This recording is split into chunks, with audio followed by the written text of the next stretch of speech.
Ready? नमस्कार साथियों। इस हफ्ते हम सब ने, आप सब ने, पूरे देश ने, पूरे विश्व ने एक बहुत शर्मनाक मंजर देखा। सर झुक गया। कम से कम भारत के लिए जिनका दिल धड़कता है उनका सर जरूर झुका। डोनाल्ड ट्रंप के सामने प्रधानमंत्री मोदी की नजरें झुकी हुई थी, हाथ कांप रहे थे, सोफे के अंदर ऐसे दुबक के बैठे हुए थे और कागज पढ़ के कह रहे थे एक्सीलेंसी एक्सीलेंसी एक्सीलेंसी एक्सीलेंसी। जो इंटरप्रेट कर रहा था, जो अनुवाद कर रहा था, उसको भी शर्म आ गई। उसने एक्सीलेंसी का अनुवाद नहीं किया, उसने मिस्टर प्रेसिडेंट बोला, जो कि कहा जाता है। ये एक्सीलेंसी कौन होता है साहब? खैर, लग ही नहीं रहा था कि 150 करोड़ नागरिकों का प्रतिनिधि बात कर रहा हो किसी राष्ट्राध्यक्ष से। ऐसा लग रहा था कि एक कंपनी का एजेंट अपने मालिक से बात कर रहा था। बहुत शर्म आई, बहुत दुख हुआ, बहुत गुस्सा आया। ये एक आजाद देश है। हमने देखा इंदिरा जी को, हमने देखा राजीव जी को, हमने देखा नरसिम्हा राव जी को, हमने देखा अटल बिहारी वाजपेयी जी को, हमने देखा डॉक्टर मनमोहन सिंह को। हमने किसी को ऐसे झुकते हुए नहीं देखा, ऐसे सरेंडर करते हुए नहीं देखा, ऐसा कॉम्प्रोमाइज करते हुए नहीं देखा। तो जो इस हफ्ते हमने ये नजारा देखा, मुझे नहीं लगता हम आसानी से भूल पाएंगे। हमारे 3 निहत्थे नागरिकों को, सेलर्स को, सरेआम अमेरिका ने उनका कत्ल किया। Our 3 innocent sailors were murdered by America. Just a few days ago, not in the past, few days ago. Donald Trump ने खेद तक व्यक्त नहीं किया। President Trump did not regret, forget apologising, regret नहीं किया, खेद व्यक्त नहीं किया। क्यों करेंगे साहब? एजेंट तो दुबक के बैठा हुआ है।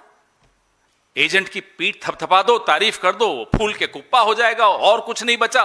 तो अरे साहब, आपकी त्वचा कितनी अच्छी है, यह आपकी गोरी चमड़ी का राज क्या है? उसी में खुश हो गया एजेंट हमारा। वीको वज्रदंती आयुर्वेदिक क्रीम या जो भी लगाते हैं, हमें नहीं मालूम। अरे क्या मजाक है भाई? 3 नागरिक हमारे मारे गए, आप अपनी तारीफ सुनकर वापस आ गए। सुना कल आ गए हैं वापस। अब मार्को रूबियो ने तो जयशंकर जी को डांट भी लगा दी कि भाई कायदे में रहिए। डांट खाकर जयशंकर जी इठलाते हुए वापस आते हैं, मोदी साहब अपनी त्वचा की तारीफ सुनकर वापस आ जाते हैं। अरे आपकी त्वचा की तारीफ सुनने गए थे क्या आप वहां?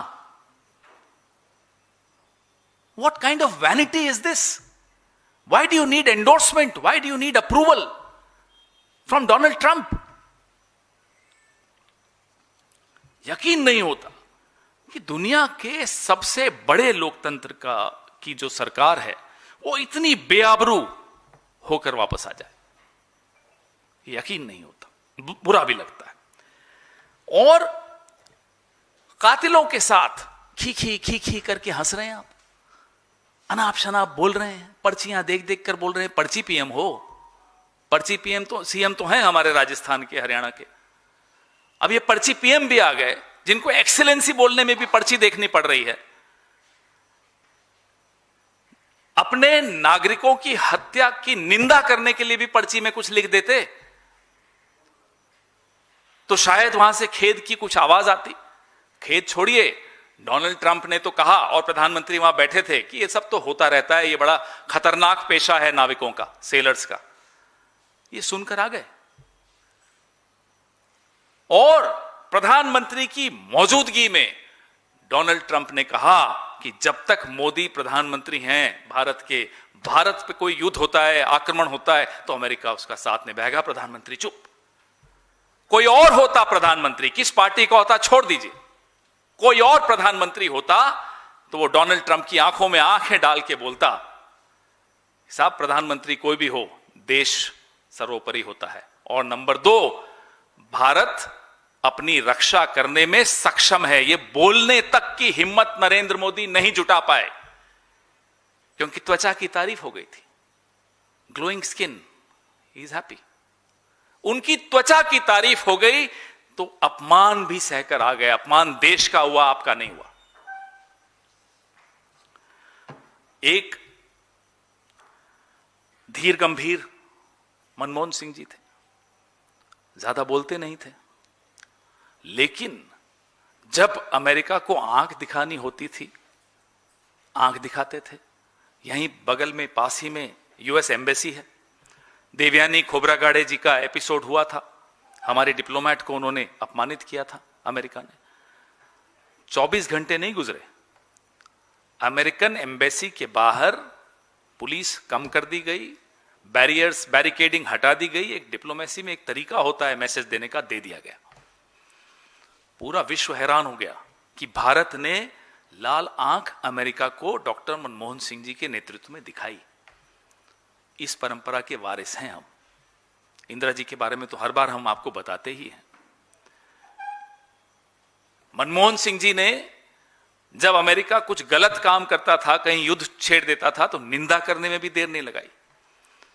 अरे आप चलिए, निंदा नहीं कर पा रहे हो, आप जवाब तो दे देते। आप ये तो कह देते थे कि साहब ये हमारे सेलर्स को मार दिया। और एक माफी चाहता हूं, आप में से कुछ लोग शायद यहां नहीं हो, वो वाले तो अच्छा रहेगा। कुछ उनका बड़ा एक सहयोगी मीडिया है, भोंपू मीडिया है, फोटोज डालता है डोनाल्ड ट्रंप की मोदी के साथ। मोदी यूं करके बैठे हैं उस फोटो में, यूं, और नीचे स्पेकुलेशन हो रही है, देखो सेलर्स की बात उठा दी।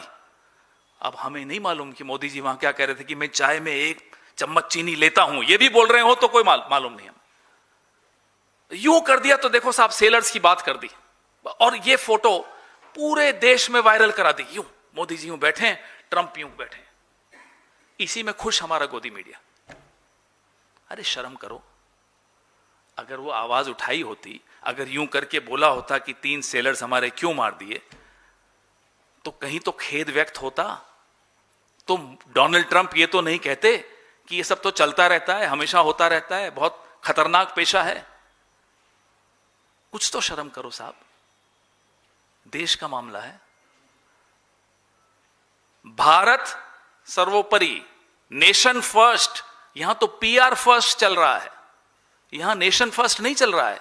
हमारे कुछ मीडिया के साथियों के लिए भी, और सरकार के लिए भी, और नरेंद्र मोदी जी के लिए खास तौर पे, PR first, not nation first. क्या हुआ है कि पूरी दुनिया को एक चीज पता चल गई, और बहुत जल्दी पता चल गई इस इनके कार्यकाल में, 2014 के बाद से। 14 में ही पता चल गई, 15 में तो पूरी तरह पता चल गई कि साहब एक चीज इनको सबसे ज्यादा पसंद है, तारीफ कर दो, पंप कर दो, हवा भर दो, कोई नए फर्जी मेडल इनके गले में डाल दो, और कहो साहब मोदी जी बहुत बढ़िया है, खुश। फिर आप कुछ भी करवा दो। अब पूरी दुनिया के राष्ट्राध्यक्ष क्यों कहते हैं कि साहब हमें मोदी बहुत पसंद है? जाहिर सी बात है, अगला सर नीचे करके बैठ जाए, जो आप कहो वो कर ले, जैसी डील आप कहो उसमें साइन कर ले, तो पसंद तो आएंगे ही। इसमें क्या बड़ी बात है? 200 साल लगे हमें, 200 इयर्स अंग्रेजों को बाहर भगाने में। 12 साल में ये गुलामी फिर से आ गई। 12 साल भी नहीं लगे, 12 साल में ये हालत है कि सर्टिफिकेट ले रहे हैं डोनाल्ड ट्रंप से। वो कह रहे हैं मोदी बहुत अच्छा है, मोदी साहब खुश। देश, मोदी के दोस्त देश के दुश्मन कैसे हो सकते हैं, हम ये बार बार पूछना चाहते हैं। डॉक्टर मनमोहन सिंह की बात कर रहे हैं तो फिर याद दिला दें आपको, एफएटीएफ की ग्रे लिस्ट में पाकिस्तान को लाने वाली सरकार थी यूपीए, कांग्रेस पार्टी की सरकार थी, जिसने पाकिस्तान पर एक बड़ा तमगा लगा दिया था कि ये सस्पिशियस है, एफएटीएफ की ग्रे लिस्ट में लाए थे। आज वही पाकिस्तान पूरे विश्व का सरपंच बन के बैठा है साहब। इस्लामाबाद रेजोल्यूशन हो रही है, एमओयू इस्लामाबाद के नाम से हो रहा है। शर्म आती है हमें, शर्म आती है हमें। हम अपने आप को विश्व गुरु कहते हैं और मुनीर को वो लंच पे बुलाते हैं 2-2, 3-3 बार ऑपरेशन सिंदूर के बाद। ये हुआ है, आपके सामने हुआ है। और कहते हैं my favourite field marshal. Pakistan को एफएटीएफ की लिस्ट में लाने वाला कौन? कांग्रेस पार्टी। पाकिस्तान किसकी नजरों के सामने, नाक के नीचे विश्व का सरपंच बन रहा है? नरेंद्र मोदी। यह तुलना आपके सामने। और फिर भी साहब त्वचा अच्छी है, इसमें कोई शक की बात नहीं। स्किन अच्छी है, ग्लोइंग स्किन, चमकती दमकती त्वचा। खुश हो जाइए, आपके प्रधानमंत्री की त्वचा अच्छी है, इससे अच्छा और क्या मिल सकता है आपको? पीड़ा होती है। इंडो पैसिफिक कमांड 2018 में अमेरिका ने इसका नाम कर दिया। बड़ी तारीफ हुई, आप सब बड़े झूम उठे, हम भी खुश हुए, चलो ये इंडिया का नाम आ गया। अब क्या हुआ? अब यह हुआ कि उसका नाम फिर से बदल दिया गया, पैसिफिक कमांड। मैं आपको एक बड़ा रोचक बात आपको बताना चाहता हूं। जब ये मोदी साहब और ट्रंप साहब बैठे थे, आप लोग ये वाली फोटोएं डाल रहे थे, तब 3 चीजें हुई। एक, ये जो मैंने अभी आपको बताया, Pacific command, Indo Pacific command से हटाकर फिर से यूएस पैकॉम, यूएस पैसिफिक कमांड कर दिया गया, इंडिया का नाम हटा दिया गया। नंबर 1, ये उसी दिन हुआ। नंबर 2, जो पाकिस्तान ऑक्यूपाइड कश्मीर का हिस्सा है, उस नक्शे में वो पाकिस्तान का दिखा दिया गया, हमारा नहीं दिखाया। ये भी उसी दिन हुआ। और तीसरी चीज जो उसी दिन हुई, जब वो उंगली यूं कर रहे थे, वो यूं करनी चाहिए थी। 3 चीजें हुई थी उस दिन। स्टेट डिपार्टमेंट ने, यूएस स्टेट डिपार्टमेंट ने जुलाई 2026 का एक वीजा बुलेटिन, जिसमें EB2 और EB5 जो इंडियंस के लिए अनअवेलेबल कर दिया आने वाले साल के लिए। हिंदुस्तानियों को इस कैटेगरी से बाहर कर दिया, इस कैटेगरी में वीजा नहीं मिलेगा। ये तीनों चीजें उसी दिन हुई जब प्रधानमंत्री की चमकती दमकती त्वचा की तारीफ हो रही थी। ये सब उसी दिन हुआ। और इसका एक इतिहास भी थोड़ा सा आपको बता दें। जो टैरिफ डील हुई, टैरिफ डील क्यों हुई, जल्दबाजी में क्यों हम मान गए, हमारे नरेंद्र मोदी जी क्यों मान गए? क्योंकि पार्लियामेंट में राहुल गांधी जी ने प्रेशर इन पर बहुत बना दिया। सवाल ऐसे दाग दिए कि जवाब देते नहीं बन रहा था। अब हेडलाइन कैसे बदलें? हेडलाइन बदलते वक्त यह नहीं सोचा कि अमेरिका का सुप्रीम कोर्ट तो जजमेंट देने वाला है, 20 दिन 15 दिन रुक जाते, सुप्रीम कोर्ट से तो ये ट्रेड डील टैरिफ के खिलाफ आ ही गया था सब कुछ। नहीं, हमारे वक्त 3% टैरिफ था, मोदी जी के रहते हुए 50% हुआ। फिर ये डील साइन हुई तो 18% पे आ गया। गोदी मीडिया झूम उठा, सब झूम उठे। 3% किसी को याद नहीं रहा, बोले देखो साहब 50 से 18 आ गया। अरे साहब पहले 3% था, ये भूल गए आप? ये हेडलाइन मैनेजमेंट चलता है यहां, और हम और आप साथ भी दे देते हैं कई बार। जो चीज 3% थी वो अब 18% पे है, वाया 50%। और 100 बिलियन का सामान per year for the next 5 years हमें अमेरिका से खरीदना है। ये डील का हिस्सा है। हमने कोई विरोध नहीं किया, हम चुपचाप आ गए। वीको वज्रदंती आयुर्वेदिक क्रीम, अरे हमने विरोध क्यों नहीं किया? ये पैसा कहां से लाएंगे हम? और क्या रेसिप्रोकल हमने अरेंजमेंट की कि अमेरिका भी हमसे कुछ खरीदेगा? क्या होगा हमारे एमएसएमई सेक्टर का? क्या होगा हमारे मैन्युफैक्चरिंग सेक्टर का? क्या होगा हमारे किसानों का? क्या होगा हमारे एग्रीकल्चर का? क्या होगा हमारे ट्रेडर्स का? $100 बिलियन का आप सामान खरीद लेंगे, क्या खरीदेंगे? आपका टोटल इंपोर्ट बिल क्या है? कहां से लाएंगे ये पैसा? लेकिन कर दी, तुरंत कर दिया। अब जब आप साथ में बैठे थे मोदी साहब, न तो आपने ये 3 सेलर्स का मुद्दा उठाया, यूं करके यूं करके यूं करके यूं करके नहीं उठाया, न आपने इस one sided lop sided deal के बारे में कुछ बात की, और ना ही आपने ऑपरेशन सिंदूर के सीज फायर का मुद्दा उठाया। 120 बार, हमारे जयराम रमेश जी ने पूरा काउंट रखा हुआ है इसका, 120 बार डोनाल्ड ट्रंप ने कहा कि मैंने धमकाकर सीज फायर करवाया है भारत का पाकिस्तान के साथ, भारत को धमकाया। मोदी जी चुप। आप मुझे बताइए, ये मौका था, उसके बाद पहली ऐसी मीटिंग थी जिसमें अगल बगल में बैठे, पहले तो एक बार उनको बुलावा नहीं आया मोदी जी को, तो चले गए जगन्नाथपुरी जी, वहां जाकर झूठ बोलते हैं कि साहब मुझे जगन्नाथपुरी जी आना था इसलिए मैंने ट्रंप को मना कर दिया। अरे साहब आपको बुलाया किसने था? पहली बार आप गए, साथ में बैठे, अपमानित होकर आ गए। वहीं सरेआम G7 की बैठक में डोनाल्ड ट्रंप एक बार और अपमानित करते हैं, बोले G2 आ रहा है, अब चाइना और रशिया, ये हमारे सामने हो रहा है, मोदी जी के सामने हो रहा है। G2 की बात डोनाल्ड ट्रंप ने मोदी जी की प्रेजेंस में कही है। ब्रिक्स फेड हो रहा है, ये मोदी जी की प्रेजेंस में बोला जा रहा है। सरेआम अपमान हो रहा है। हम मोदी जी से ये कहना चाह रहे हैं कि मोदी जी, इंदिरा जी से तो आप नहीं सीखना चाहते, कोई ईगो है आपका। वो कौन सी गोली थी वो, मेलनी जी से ही सीख लेते। कल क्या किया मेलनी जी ने? सरेआम जवाब दिया। कहते हो आप लोग कि महिलाएं कमजोर होती हैं, देख लिया आपने? इंदिरा जी को देखा, हमारी सोनिया जी को देखा, हमारी प्रियंका जी को आप देख रहे हैं। देखिए यहां मोदी जी सीखिए।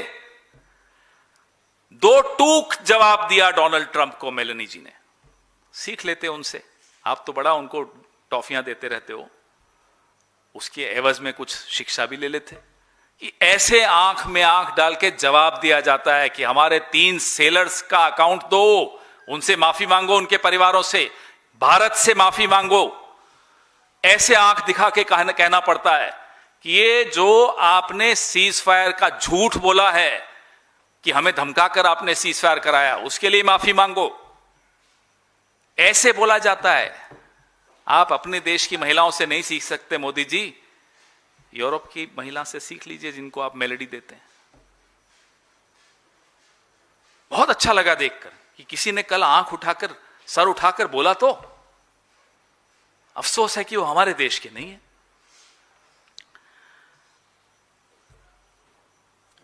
एक बचपन में हम कुछ बोलते थे, ज्यादा बोलते थे, तो हमें चुप कराने के लिए माता पिता आइसक्रीम दे देते थे, लॉलीपॉप दे देते थे।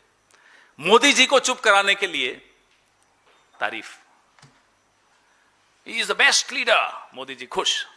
ही is got a very good skin, Modi ji खुश। I love Modi, he is my friend, Modi ji खुश। और देश के साथ क्या हो रहा है मैं आपको लगातार आंकड़ों के साथ बता रहा हूं। अब एआई का समिट हुआ, बड़ा समिट था। जो व्हाइट हाउस का एडवाइजर है एआई के, श्रीराम कृष्णन, उनका टिप्पणी आती है कि इंडियंस और इंडियन कंपनीज को अमेरिकन एआई स्टैक इस्तेमाल करना चाहिए।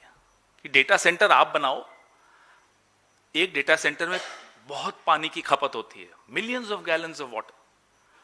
तो पानी आपका खपत हो, मजदूरी आप करो, गुलामी आप करो, सेवा हमारी करो, एआई स्टैक हमारा यूज करो। हमारे यहां से एक शब्द नहीं निकला विरोध का। न जयशंकर जी बोलते हैं, खैर वो तो नहीं बोल सकते, उनका सबका मालिक एक HMV सुना था ना बचपन में, हिज मास्टर्स वॉइस, तो वो तो वहीं की बात करेंगे, उनको छोड़िए। मोदी जी भी उसी HMV में शामिल, वो भी नहीं बोलते। और किसी मंत्री की हिम्मत होती नहीं बोलने की। आपसे अनऑफिशियली ये मंत्री मिलते हैं ना, हमसे आपसे कभी, तो खुलकर बोलते भी हैं धीरे धीरे कान में, सब गलत हो रहा है, वाकई गलत हो रहा है। उन मंत्रियों का दिल शायद देश के लिए धड़कता है, लेकिन हिम्मत नहीं जुटा पाते बोलने की। एआई का मैंने आपको बताया। और जो एक दूसरा वीजा है H1B वीजा, 2023 के लिए ट्रंप ने क्या सलाह दी? कि जो आप वर्कर्स इंडिया से हायर कर रहे हो, अपनी कंपनीज को उसने सलाह दी कि साहब उनको मत हायर करो, पुट अमेरिका फर्स्ट। कोई आवाज नहीं आई यहां से। हमारे वर्कर्स को C-17 ट्रांसपोर्ट प्लेन्स में हथकड़ियां बांध के, पांव में बेड़ियां बांध के वापस हिंदुस्तान भेजा गया। कोई विरोध नहीं। जयशंकर जी कहते हैं ये तो वहां का नियम है, वहां तो होता है। ऐसे देश हैं जिन्होंने आवाज उठाई, ट्रंप को कहा कि आप हमारे नागरिकों को बेड़ियां नहीं पहना सकते, हम अपना प्लेन भेजेंगे, उसमें आप उनको रख के भेजिए। वो भी कमजोर देश माने जाते हैं, हम तो नहीं है कमजोर। हमने नहीं कहा। हमारे विदेश मंत्री ने जस्टिफाई किया कि ये कोई नई बात नहीं है। आप हमारे विदेश मंत्री हो या ट्रंप के स्पोक्स पर्सन हो, यही बात हम मोदी जी से पूछते हैं। आप हमारे प्रधानमंत्री हो क्या कंपनी के एजेंट हो जिसका मालिक ट्रंप है? ये कंपनी सरकार चल रही है, क्या चल रहा है ये?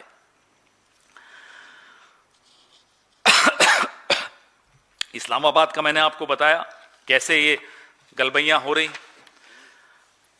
आपको मैंने मनमोहन सिंह जी का एग्जाम्पल दिया।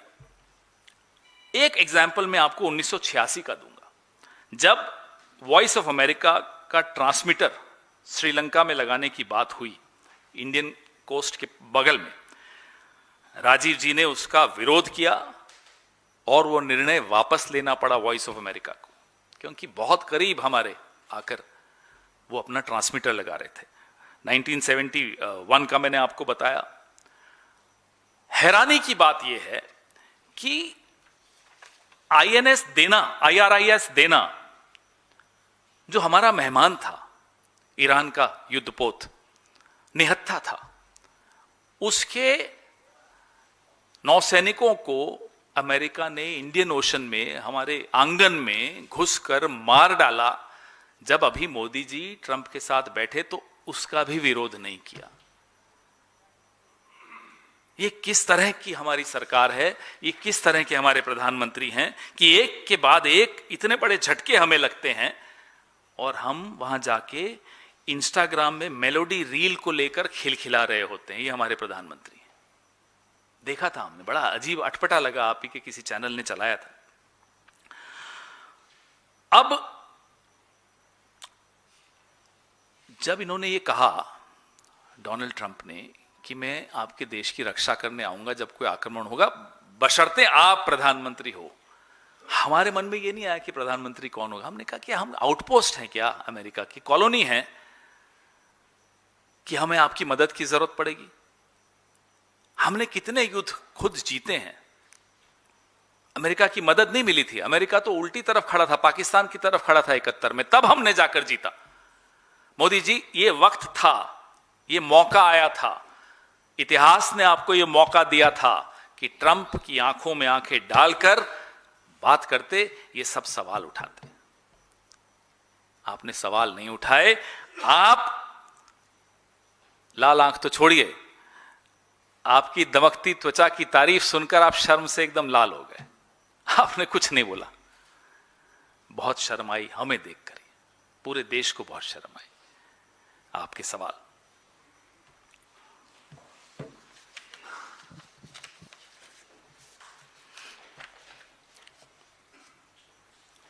हाँ जी,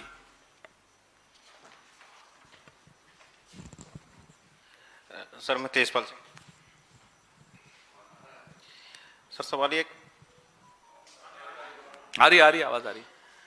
अमेरिका जो लगातार मार रहा है वो भारत के गरीब और मजदूर के बच्चे हैं, जैसे सेलर्स जो मारे या पहले मजदूर जो भेजे हैं बहुत बड़ी संख्या में बेड़ियां लाट करके। तो क्या भारत के लोगों को अभी अपना भाग्य मान लेना चाहिए कि अमेरिका जिसको चाहेगा उसको मार देगा? बात ये जो आप कह रहे हैं सही है कि हमारे यहाँ के गरीब नागरिक मारे जा रहे हैं। हमारे यहाँ के पढ़े लिखे नौजवान, उनको भी वीजा रेस्ट्रिक्शंस हैं। वीजा रेस्ट्रिक्शंस ऐसी, जो H1B एप्लीकेशन फीस थी $5,000 हुआ करती थी, उसको $1 लाख कर दिया। जो मार है वो चारों तरफ से हो रही है, ऐसा नहीं कि सिर्फ एक ही तरफ से हो रही है। $1 लाख जो आपको अमेरिका में नौकरी देगा उसको भरना होता है। तो 5,000 तक तो वो भर देता था आपके H1B वीजा के लिए, अब 1 लाख वो नहीं देना चाहता। तो नुकसान किसको हुआ? भारत के पढ़े लिखे नौजवान को हुआ।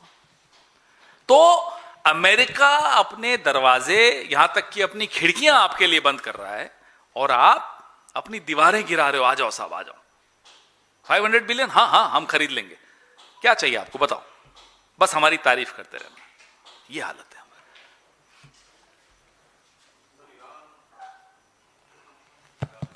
और अमेरिका के बीच जो समझौता हुआ, इससे भारत को क्या कुछ हासिल होने वाला है? क्योंकि हार्मोज जब पूर्व की स्थिति में होगा और क्रूड ऑयल या फिर गैस की आवाजाही आसान होगी, तो पेट्रोल डीजल की कीमत का क्या होगा? क्योंकि जो केंद्रीय मंत्री सुरेश गोपी हैं, उन्होंने कहा इट विल टेक टाइम, जहाज वहां से आना है, लंबा प्रोसेस है, अभी फिलहाल कोई कटौती नहीं होगी प्राइस में। ना आपने उम्मीद कैसे कर ली कटौती होगी? मुझे एक उदाहरण दीजिए, जब अंतर्राष्ट्रीय मूल्य कम हुए हों और भारत सरकार ने कीमतें पेट्रोल और डीजल की कम की हो, या सीएनजी की कम की हो, या एलपीजी की कम की हो। एक बार जब कीमतें बढ़ जाती हैं ना, बहुत मुश्किल है इस सरकार के लिए खासतौर पे उन कीमतों को वापस लेना। जब रिकॉर्ड स्तर पे कम हुई थी अंतर्राष्ट्रीय मूल्य प्रति बैरल, तब भी हमारे यहां पेट्रोल डीजल रिकॉर्ड स्तर पे ऊपर गया था। पड़ोसी मुल्क में कम किया, 22 रुपए अभी कम किया 10 दिन पहले, हमने नहीं किया। तो ये उम्मीद आप मत रखिए। हो सकता है कभी चुनाव आ रहा हो तो कभी एक लॉलीपॉप दे देंगे हमको कुछ दिनों के लिए, लेकिन वैसे नहीं करेंगे। इस जो पिछला राउंड हुआ असेंबली इलेक्शंस का, उसी दौरान राहुल जी ने, हमारे कांग्रेस पार्टी ने कह दिया था कि चुनाव खत्म होने दीजिए, कीमतें बढ़ेंगी, देखिए कैसे बढ़ी।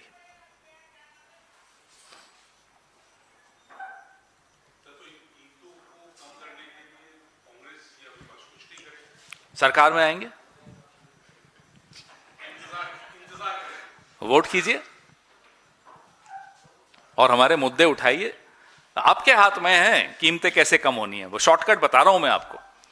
कीमतें कम इसी तरीके से होंगी। ये मुद्दे जो हम उठा रहे हैं महत्वपूर्ण मुद्दे हैं, देश के मुद्दे हैं, आप इनको एम्पलीफाई कीजिए, इनको हमें सपोर्ट कीजिए, देखिए हम सरकार में आके कैसे कीमतें कम करते हैं।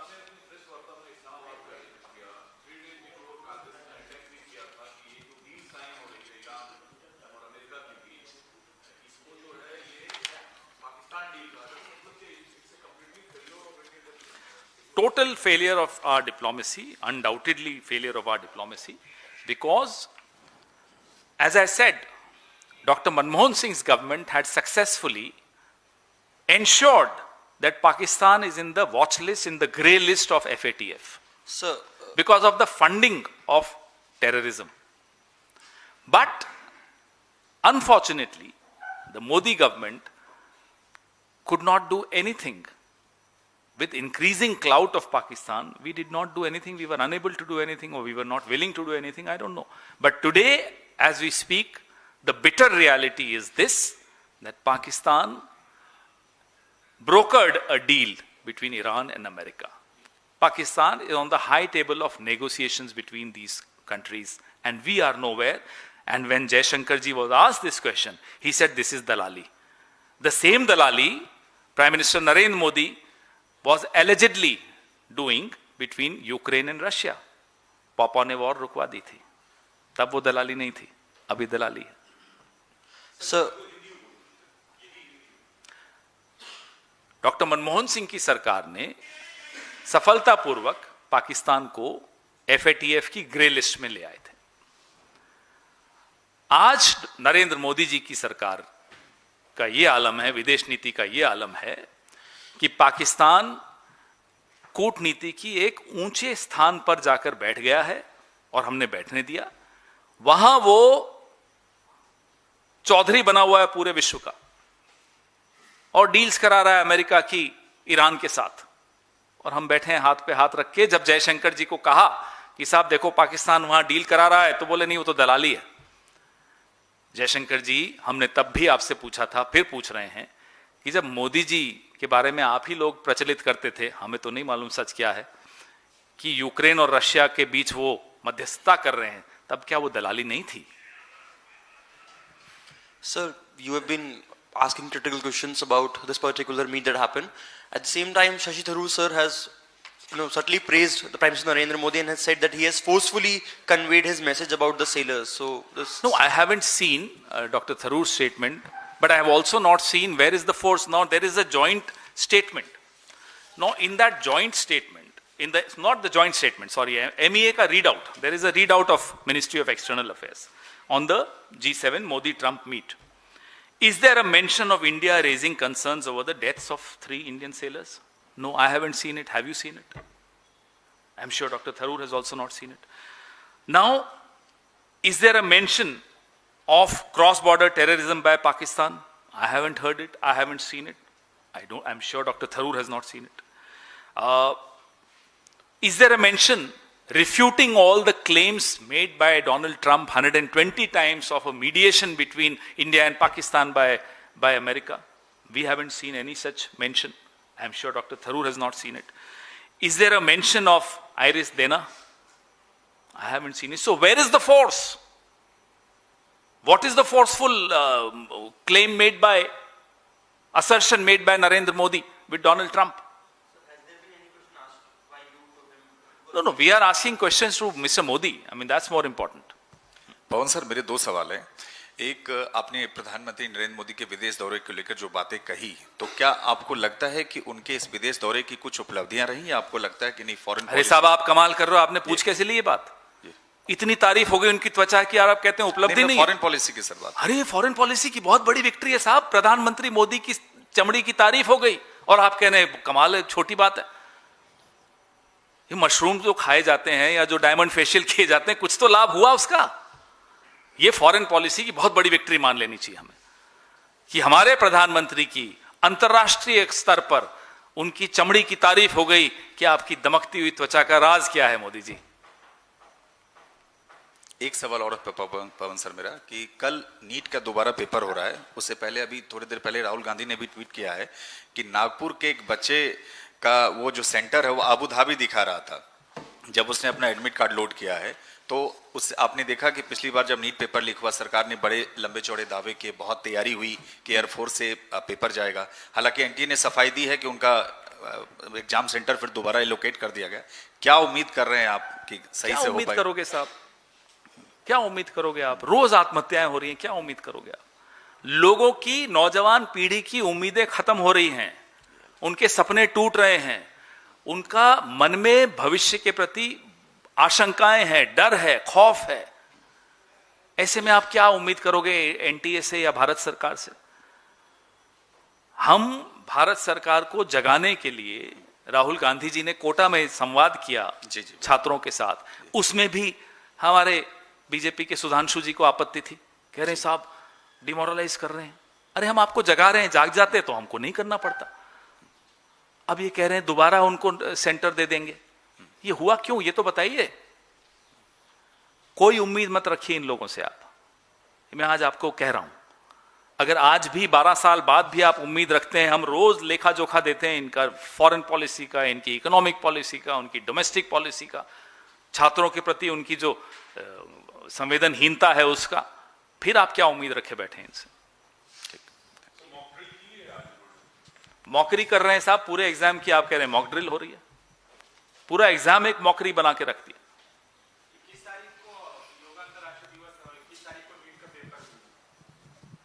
प्रधानमंत्री के लिए क्या महत्वपूर्ण है आप जानते हैं। इस सरकार के लिए इवेंट्स महत्वपूर्ण है, इस सरकार के लिए इवेंट मैनेजमेंट महत्वपूर्ण है। बच्चों का क्या है?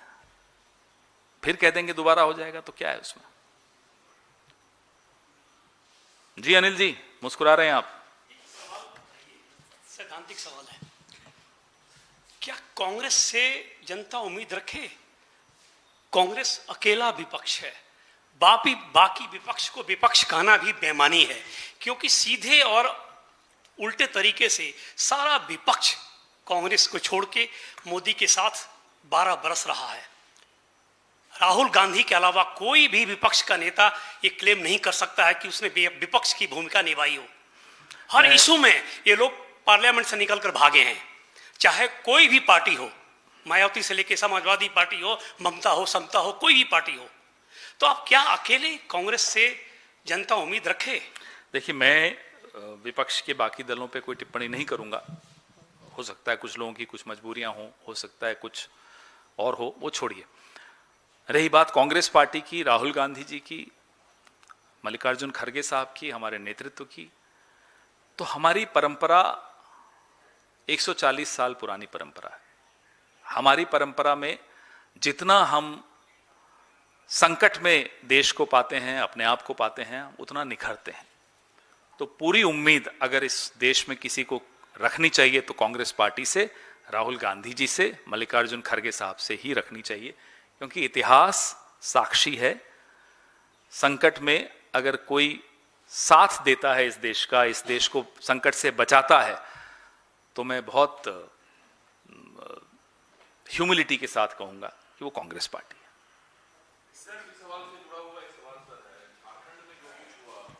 दीपांकर भट्टाचार्य साहब चिट्ठी लिखे हैं खड़गे साहब को कि कांग्रेस पार्टी उनकी विश्वसनीयता पे शक ना करें, उनके विधायकों पे शक ना करें। रिजल्ट सबके सामने है, इन तूतू मैमे में फिर गठबंधन है कहां? वो अलग चीज है, वो अलग सवाल है, लेकिन ग्राउंड पे उनके एमएलए ने क्या किया वो ग्राउंड पे सबको मालूम है।